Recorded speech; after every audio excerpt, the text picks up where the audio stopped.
5 times. 5 separate federal judges in 5 separate courtrooms across 5 separate states have now ruled that the Attorney General of the United States has been operating outside the law. 5. Let that number sink in for a moment, because when one judge says you broke the rules, you can call it a political hit job. When 2 judges say it, you can blame the judiciary. But when 5 judges appointed by different presidents sitting in different courts in different parts of this country all arrive at the same conclusion about the same person, you are no longer dealing with a judicial vendetta. You are dealing with a pattern. You are dealing with a problem. And the problem in this case has a name. Her name is Pam Bondi, and right now she is the Attorney General of the United States, the nation's chief law enforcement officer, the woman whose literal job is to uphold the law, and she cannot stop breaking it. I want to start with the most recent bombshell because it dropped just days ago, and it is extraordinary even by the jaw-dropping standards we have somehow come to accept from this administration. On March 9, 2026, U.S. District Judge Matthew Brann, a federal judge sitting in Pennsylvania, issued a sweeping 130-page ruling. 130 pages. This was not a quick decision dashed off between lunch and a hearing. This was an exhaustive, detailed, meticulously argued dismantling of what Pam Bondi has been doing in New Jersey and what it means for the rule of law in this country. Judge Brann, appointed by Barack Obama, disqualified a trio of DOJ lawyers, Jordan Fox, Philip Lamparello, and Ari Fontecchi, from leading the U.S. Attorney's Office for the District of New Jersey. He found that Bondi had violated federal law when she put this so-called triumvirate in charge, bypassing Senate confirmation and acting, as the judge put it, unilaterally. And the language this judge used, I need you to hear this, was not the language of a judge gently nudging an errant administration back toward the guardrails. This was a judge who was visibly, palpably furious at what he was seeing. Judge Brann wrote, and I am quoting directly here, that 1 year into this administration, it is plain that President Trump and his top aides have chafed at the limits on their power set forth by law and the Constitution. He said the administration has been claiming to find enormous grants of executive power hidden in the vagaries and silences of the code. He called the government's defense of Bondi's maneuver a rhetorical smokescreen. He said the pattern he had now observed reflects an administration that cares far more about who is running these offices than whether they are running at all. And then he delivered the warning that has legal scholars paying attention today. He told the DOJ, clearly and without ambiguity, that any further attempts to unlawfully fill the position will result in the dismissal of pending cases. And he added, and this is the part that should make every American sit up straight, that thousands of criminal prosecutions in this district are potentially at risk because of Bondi's illegal maneuvering. Think about that. Thousands of cases, real cases, cases involving real alleged criminals, drug dealers, fraudsters, violent offenders, money launderers, cases that law enforcement spent years building, cases that victims are waiting for resolution on, all of them potentially at risk of being thrown out of court, not because the evidence was flawed, not because the defendants are innocent, but because Pam Bondi could not be bothered to follow the law in filling the prosecutor's office. That is the consequence of what she has done. That is the real-world cost of this administration's contempt for legal norms. And here is what makes this even more infuriating if you are someone who cares about accountability, and I do care about accountability deeply, whether it targets people I agree with or people I don't. This is not the first time Judge Brann has had to do this. He had already previously disqualified Alina Habba. Yes, that Alina Habba, Donald Trump's former personal criminal defense attorney, who Bondi installed as interim U.S. Attorney for New Jersey back in March of 2025, after finding that her tenure had become unlawful once her 120-day term expired without Senate confirmation. The Third Circuit Court of Appeals upheld Brann's ruling in December 2025. Habba stepped aside, and what did Bondi do? Did she pursue the lawful route? Did she work with the Senate to get a proper nominee confirmed? Did she do literally anything that the law actually permits? No. She split the job into 3 pieces and handed it to 3 different loyalists, apparently hoping that if you divide one illegal appointment into 3 parts, the illegality somehow evaporates. It does not. Judge Brann was not amused. Now here is the part that gets me, and I say this as someone who spent years covering power and how it is abused. The audacity is breathtaking. After Brann's ruling came down, Alina Habba, who had been kicked out of her job for serving unlawfully, posted on social media calling it another ridiculous ruling. She said, and this is real, that judges may continue to try and stop President Trump from carrying out what the American people voted for, but we will not be deterred. She also said, and I want you to hear how brazen this is, judges do not fire DOJ officials, AG Pam Bondi and POTUS do. Get in line, get in line. That was said by a woman who was already ruled to be serving unlawfully and who apparently has been angling to return to her post. Get in line to a federal judge. A federal judge who, by the way, has the legal authority under the very statute this administration keeps pretending doesn't apply to them to do exactly what he did. But sure, get in line. Let me give you the full picture now, because New Jersey is just one piece of this. Remember that number 5. U.S. District Judge Lorna Schofield, back in January of this year, ruled that acting U.S. Attorney John Sarcone in the Northern District of New York was also serving unlawfully. And the judge's words in that case deserve special attention because they go beyond procedural complaints and get to something fundamental. Judge Schofield wrote that when the executive branch of government skirts restraints put in place by Congress and then uses that power to subject political adversaries to criminal investigations, it acts without lawful authority. Let me read that again slowly because I want it to land. When the executive branch skirts restraints and uses that power to subject political adversaries to criminal investigations, it acts without lawful authority. This was not just a ruling about a personnel appointment. This was a federal judge calling out what this administration was actually doing with these unlawfully installed prosecutors. Because here is what Sarcone had done with the unlawful authority Bondi gave him. He issued subpoenas to the office of New York Attorney General Letitia James. Letitia James, one of Donald Trump's most prominent legal adversaries, the woman who successfully prosecuted civil fraud cases against him and against the NRA. Sarcone's name was the only name on those subpoenas. He personally directed their issuance, and Judge Schofield tossed them out, void, gone, because the man who signed them was never lawfully authorized to sign anything on behalf of the United States government in that capacity. This is the pattern. This is what these unlawfully installed prosecutors were being used for.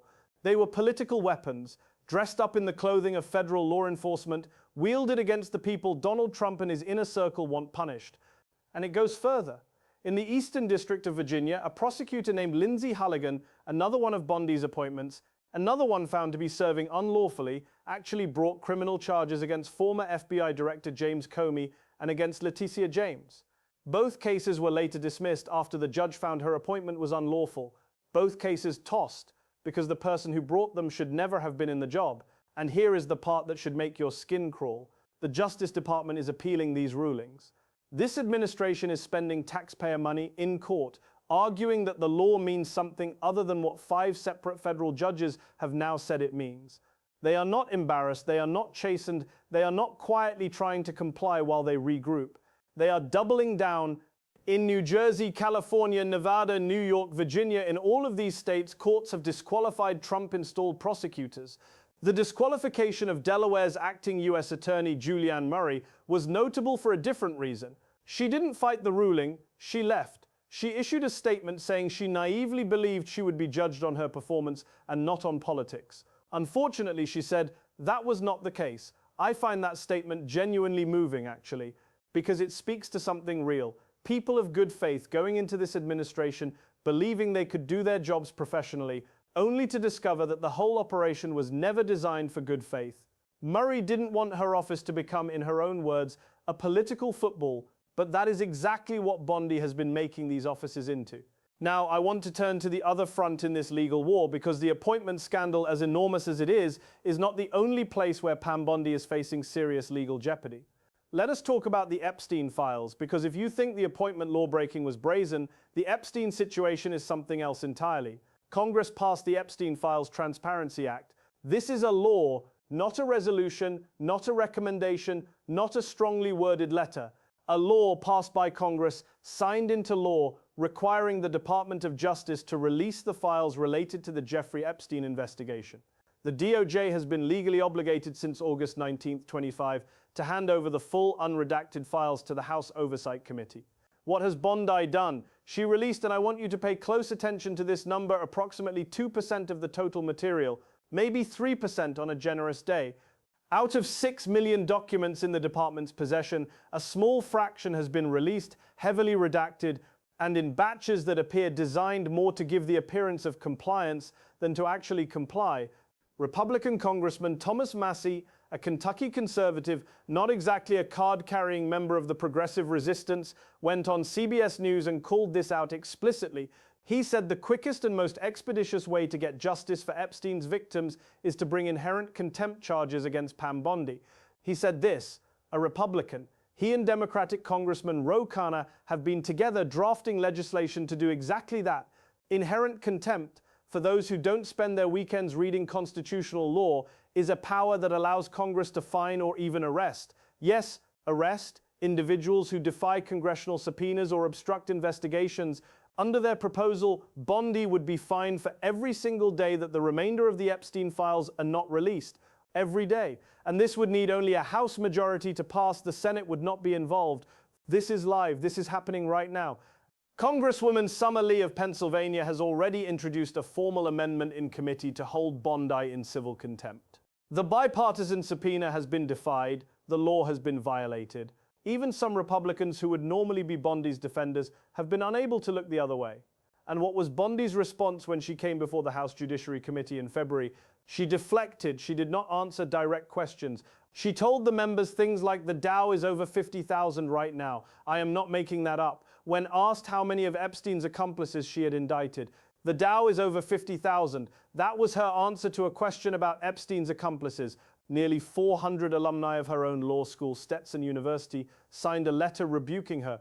One of the signatories, a former judge, wrote that if Bondi were questioning a witness who answered the way she answered Congress, she would have demanded that the judge hold them in contempt.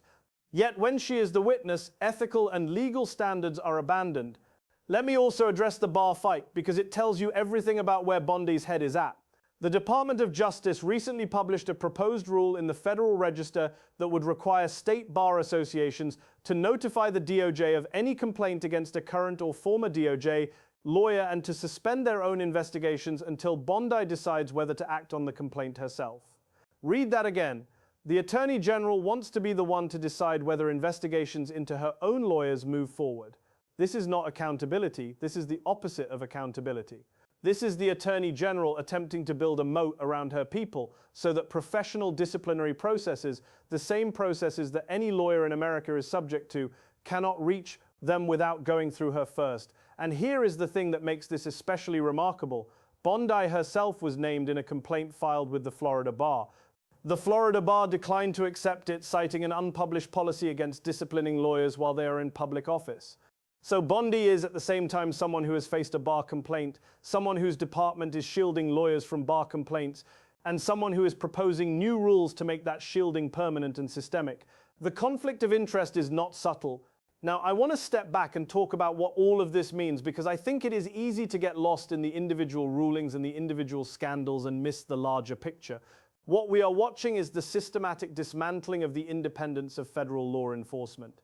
Not the dismantling of some abstract principle in a civics textbook, the actual operational independence of actual prosecutors in actual districts across this country.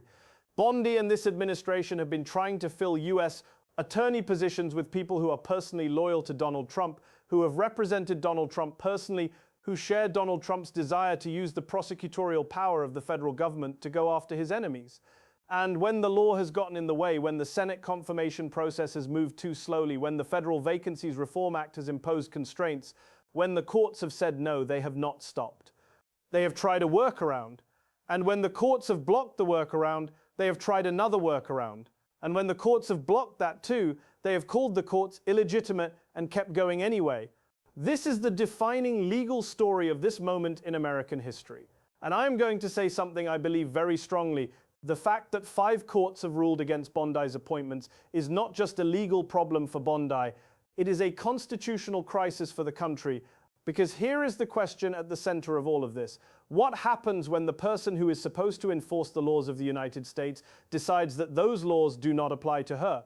What happens when the chief law enforcement officer of the nation decides that court rulings are obstacles to be routed around rather than binding decisions to be followed? What happens when an attorney general operates as if her loyalty is to one man rather than to the Constitution she swore an oath to uphold? I will tell you what happens. Thousands of criminal prosecutions get put at risk. Victims of serial predators like Jeffrey Epstein get told that the documents that might name their abusers' enablers will be withheld from them indefinitely. Political adversaries of the president get subjected to subpoenas issued by people who were never legally authorized to issue them, and the legitimacy of the entire federal law enforcement apparatus begins to erode. Not theoretically, actually, operationally, measurably erodes, because when defendants across New Jersey, New York, Virginia, Nevada, and California can credibly argue in court that the prosecutors pursuing them were illegally appointed, and when courts agree with those defendants, something profound has been broken. The rule of law is not a bumper sticker. It is the thing that makes all of this work. And Pam Bondi, with the active encouragement and direction of the president she serves, has been treating it like an inconvenience. I have covered a lot of attorneys general over the years. I covered Alberto Gonzales and the U.S. attorney firing scandal during the Bush years. I covered Eric Holder and the Fast and Furious controversy. I covered Jeff Sessions and the chaos of early Trump. I covered Merrick Garland and the criticisms that he was too slow, too cautious, too deferential. Each of those attorneys general faced their own significant controversies, but I am not sure I have seen anything quite like this. 5 courts, 5 states, a pattern of appointments that judges across the ideological spectrum, Obama appointees, yes, but also judges with no obvious ideological axe to grind, have found to be unlawful. An explicit congressional subpoena being defied, a law of Congress being ignored, bar complaints being covered up, and through all of it, not a moment of genuine accountability, not a resignation, not an apology, not even an acknowledgement that perhaps the approach needs to change. Just defiance, just appeals, just social media posts telling judges to get in line. And I do want to be clear about something because I think it matters. The legal exposure Bondi faces is real and it is growing. The inherent contempt process being developed by Massey and Kanner could result in her being formally fined by the House of Representatives with no Senate override possible. The civil contempt resolution introduced by Congresswoman Lee is not a rhetorical gesture, it is a formal congressional proceeding. Multiple judges have now established that DOJ attorneys in these cases acted without lawful authority. Free Speech for People, a serious legal organization, has called on Congress to impeach and remove her, documenting what it describes as a consistent pattern of lying to judges in court filings, evading judicial orders, trampling on states' rights, and crippling oversight mechanisms within the government. These are not fringe accusations from online commentators. These are formal legal arguments being made by credentialed legal organizations documented with specific court citations, specific case numbers, specific examples. The question that I keep coming back to, and I think it is the right question to keep coming back to, is this: where does it end? Because right now, the mechanism that is supposed to stop this kind of behavior is the courts. And the courts have been stopping it, ruling by ruling, district by district, state by state. But the administration keeps going. They lose in New Jersey and then do the same thing again in New Jersey. They lose in Virginia and then appeal rather than comply. They lose in New York and call it a politically motivated attack. At what point does persistent judicial pushback translate into real concrete consequences for the person at the center of it? At what point does the contempt threat become a contempt finding? At what point does a federal judge facing an administration that refuses to comply with court orders, and we have seen those orders defied too on immigration, with judges issuing show cause orders and threatening contempt findings in case after case, actually pull the trigger? Judge Blackwell, back in January, issued a show cause order directly naming Pam Bondi as a respondent in a case where the government had been ordered to release an immigrant from custody in Minnesota and simply had not done it. The government was given a deadline. It missed the deadline. The judge told the government to explain why it should not be held in contempt. In another Minnesota case, a government attorney, an actual government attorney in an actual courtroom, was found in civil contempt and ordered to pay $500 per day out of pocket until a petitioner received his identification documents back. $500 a day from an individual government attorney because the administration would not comply with a court order. This is not hypothetical anymore. This is not a thought experiment. The contempt machinery is grinding into motion. Now, the administration's defenders will say, and they do say this loudly, that all of these judges are Obama appointees, that this is judicial activism, that the courts are being weaponized by the left to obstruct a duly elected president. Let me address that directly because it is the kind of argument that sounds superficially plausible until you actually look at it. First, not all of these judges are Obama appointees. Even among those who are, the Federal Vacancies Reform Act, the law at the center of the appointment rulings, was passed by a Republican Congress and signed by a Republican president.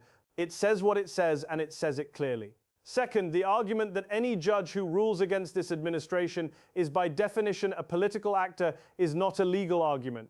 It is an attempt to delegitimize courts as an institution whenever they produce rulings the administration dislikes. And that delegitimization campaign is itself part of what is so dangerous about this moment. Because if you can convince enough of the public that courts only matter when they agree with you, you have effectively argued for the elimination of judicial review. And without judicial review, what exactly is left to stop a government from doing whatever it wants? Third, and this is the one I find most important, the people who are actually being hurt by these illegal appointments are not political enemies of Donald Trump. Well, some of them are, yes. Letitia James is one of Trump's foremost adversaries. James Comey is certainly no ally of this administration. But thousands of criminal prosecutions in New Jersey at risk of dismissal? Most of those defendants are not political figures. They are regular people accused of regular crimes. And if those cases are thrown out because Pam Bondi could not follow the law in staffing a U.S. attorney's office, those are real consequences for real communities. That is not a partisan talking point. That is a straightforward result of law-breaking at the top of the Justice Department. I also want to mention something that has not gotten quite enough attention, which is the bar complaint dimension of this story. When Lindsay Harligan, the Virginia U.S. attorney who was disqualified and whose indictments of Comey and Letitia James were thrown out, was the subject of a bar complaint for misrepresenting facts to a grand jury and misrepresenting her status after being disqualified, the Florida bar initially said it had an investigation pending. Then, after multiple news outlets reported this, the Florida bar suddenly changed its story and said it was an error and no such proceeding was pending. The Campaign for Accountability, the nonprofit that filed the complaint, observed this reversal with understandable suspicion. And then, and this is the kicker, the Department of Justice published that proposed rule in the Federal Register requiring state bars to notify DOJ and suspend investigations. The timing of all of this is, to put it generously, remarkable. It is the kind of sequence of events that if you saw it in a country we typically like to lecture about rule of law, we would call it obstruction of justice. We would call it institutional capture. We would call it corruption. Here is where I come down on all of this, and I am going to be direct because I think this situation demands directness. Pam Bondi is the Attorney General of the United States. She is not a political commentator. She is not a campaign surrogate, though she behaves like one. She is the head of the Department of Justice, which means she is the person who, above all others in this government, is supposed to be bound by the law and responsible for ensuring that others are too. What we are seeing instead is an Attorney General who installs loyalists in violation of federal law, defies a congressional subpoena and a law of Congress on the Epstein files, attempts to insulate her department's lawyers from bar oversight, oversees an office that is accruing contempt findings and show cause orders from courts across the country, and responds to all of this not with compliance but with social media defiance and claims of enormous hidden executive power. This is not normal. I know we say that a lot, and I know the phrase has been somewhat devalued by overuse, but there are moments when it needs to be said plainly and without hedging. This is not normal. An Attorney General who has been found by 5 federal courts to be appointing prosecutors unlawfully, who is facing active contempt proceedings in Congress, and who is proposing rules designed to shield her department from professional oversight, is not operating within the normal boundaries of American law and governance. And the consequences of normalizing this, of shrugging and moving on, of treating it as just another entry in the daily flood of outrage, are severe, because if an Attorney General can do all of this without facing real accountability, then the next Attorney General will do more, and the one after that will do more still. That is how norms die. Not with a single dramatic moment of rupture, but gradually through a series of violations that were each individually tolerated until the cumulative effect is irreversible. I want to close with this. Inherent contempt is an old power. It was used by Congress in the early days of the Republic, when the mechanisms for legal enforcement were more limited. It fell into disuse as those mechanisms developed. But it is back on the table now, and the fact that a Republican congressman and a Democratic congressman are drafting legislation together to use it against Pam Bondi tells you something important about where we are. It tells you that the system is beginning to push back in more fundamental ways. It tells you that the political cover that has protected Bondi is fraying at the edges because even members of her own party can see what is happening and are unwilling to defend it publicly. Thomas Massie is not a man given to dramatic gestures or performative outrage. When he tells national television that the quickest way to get justice is to bring Bondi up on inherent contempt charges, he means it. And when Judge Brown says the administration proceeds at its own risk and that further illegal appointments will result in dismissed cases, he means it too. The question now is not whether what Bondi has done constitutes unlawful conduct. 5 courts have already answered that question. The question is whether the institutions that are supposed to hold power accountable, Congress, the courts, the legal profession, are going to follow through. Whether the contempt proceedings in the House will actually pass. Whether the courts will escalate from warnings to sanctions. Whether the bar process will eventually reach someone in this chain of accountability. Whether this moment becomes one we look back on as the turning point when consequences arrived, or one we look back on as the moment when the last guardrails were rolled back and nobody did anything about it. I know which one I am hoping for. I think most of you watching this do too. The story is not over. I promise you we will keep following it. Stay with us.